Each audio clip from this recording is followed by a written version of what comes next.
Christmas Tree Farm.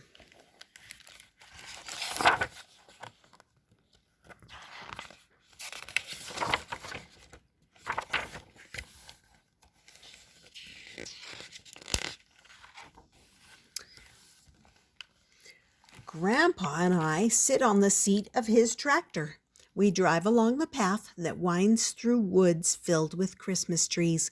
There are spruces, pines, and firs. Some of these trees are older than Grandpa. It is November, and snow sprinkles the ground. The air is cold. It nips my nose. We wear warm coats, hats, gloves, and boots. Grandpa points to a tree with bushy branches. We climb down. "This is a good Scotch pine," he says. Grandpa and I pull safety glasses over our eyes. The chainsaw starts with a roar. Grandpa holds the whirring blade to the bottom of the tree, cutting through the trunk. Wood chips fly and the tree topples over. Grandpa switches off the saw. It is quiet except for the cawing of crows. He holds the pine by its trunk and he shakes it. Dry needles fall to the ground. Grandpa drags the tree to the wagon behind the tractor. 1, 2, 3. We lift the tree together into the wagon. Back on the tractor, Grandpa nods at a Douglas fir with short, soft needles. We add it to our load. Get ready. We cut trees all afternoon. My gloves are sticky with pine sap, and the smell tickles my nose. By dinner time, the wagon is full of trees for people who cannot cut their own.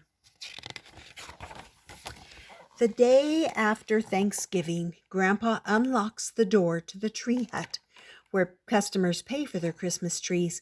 He switches on the lights strung across the fence by the road. The Christmas Tree Farm is open for the holidays.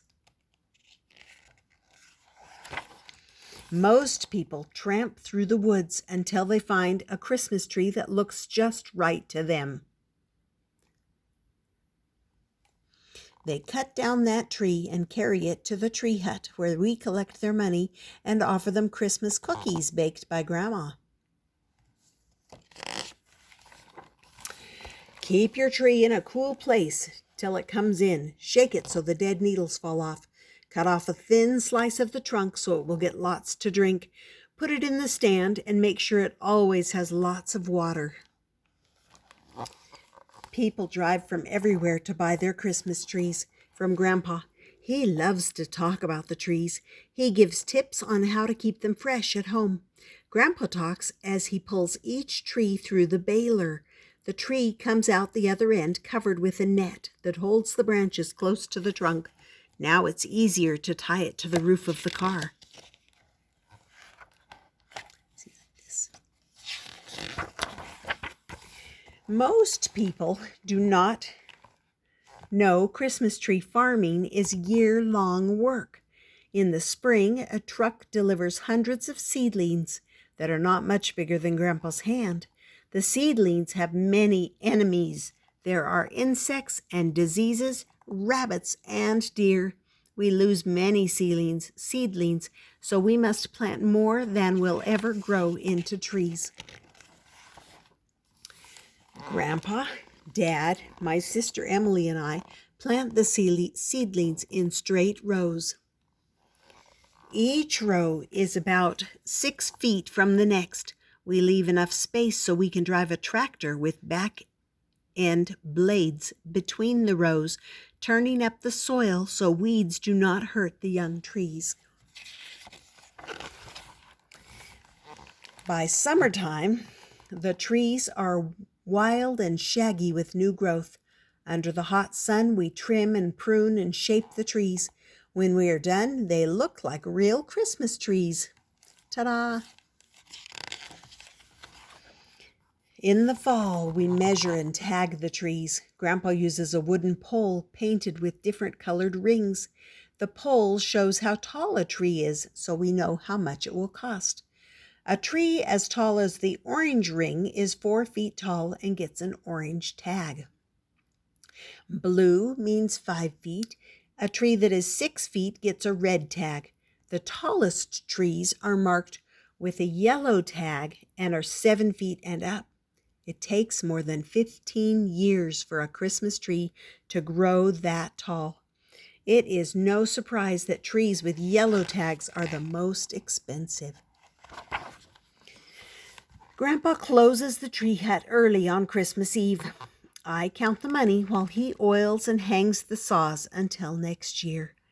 This is the day when aunts, uncles, and cousins come to Grandpa and Grandma's house for an old-time tree trimming party.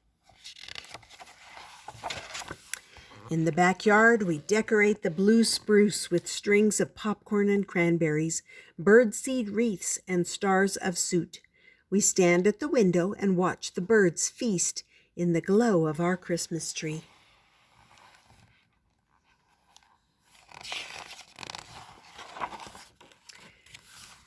Okay, there's the Colorado blue spruce, Fraser fir, Virginia pine, Scotch pine, white pine, Norway spruce, balsam fir, and Douglas fir. And there's some Christmas trees lore. Here, I'll hold that in case you really want to pause and read stuff. You can. It tells about the legends of the first Christmas tree and some Christmas tree facts and Christmas tree timeline. And that was Christmas Tree Farm. Hope you enjoyed it.